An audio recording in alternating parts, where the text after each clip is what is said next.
এবার চা বিরতি ধর্মতলায়। শহরের মানুষ একটু দীর্ঘ নিঃশ্বাস নিতে এখানে ভিড় করেন চা উপলক্ষ মাত্র।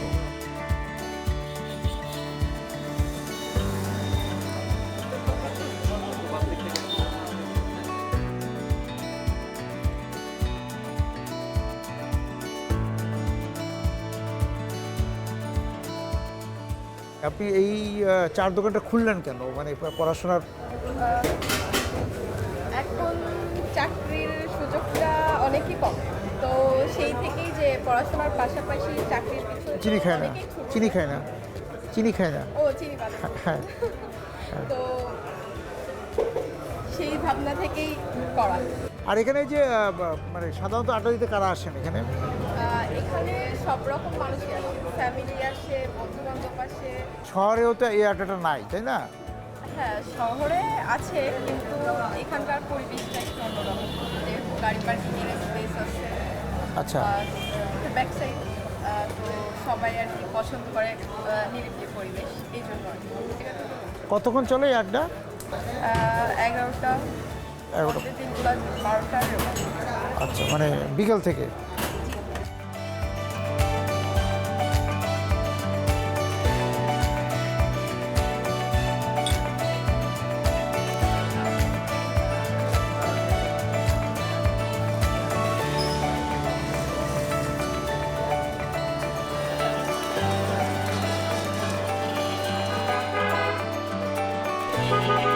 কোনো শহরে গেলে স্থানীয়দের কাছে সেই শহরের কুশল জানার ফর্দে বরাবরই রাখি সিনেমা হলকে।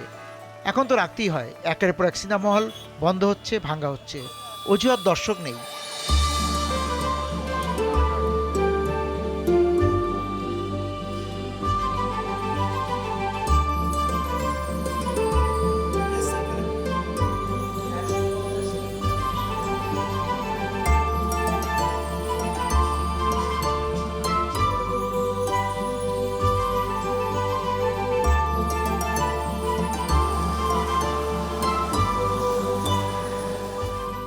যশোরে নানা রকম ব্র্যান্ডিং আছে, মনিহার সেখানে ঝকঝকে।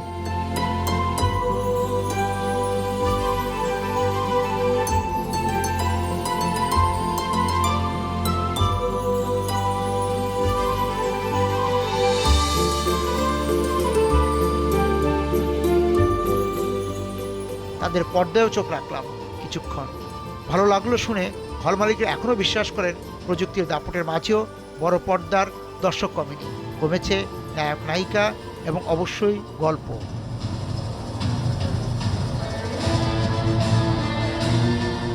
যশোরের তো একসময় আইকনিক বিষয় হয়ে উঠেছিল মনিহার। যখন যশোরে মনিহার ছিল না, তখন থেকেই বলা শুরু করি। সিনেমা হল ছিল, 3টা 4টা সিনেমা হল ছিল, কিন্তু সেই পরিবেশ ছিল না মানুষ ফ্যামিলিকে নিয়ে, সবাইকে নিয়ে বসে ছবি দেখার মতন।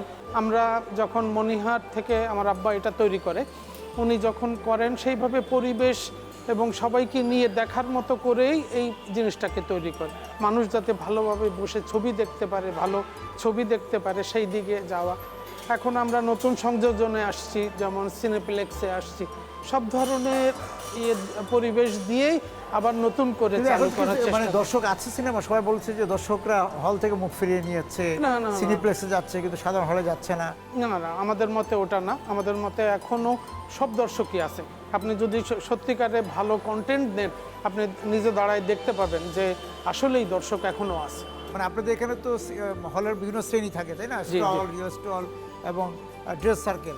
এই যে এই শ্রেণী, সেই শ্রেণীর সকল দর্শক রয়ে গিয়েছে, গল্প তাদেরকে আনতে পারছে না, নির্মাতাকে আনতে পারছে না। পাচ্ছেন ঠিক আছে। ভালো ছবি বা ভালো গল্প পেলে অবশ্যই আবার দর্শক আসবে। ভালো থাকেন। আচ্ছা।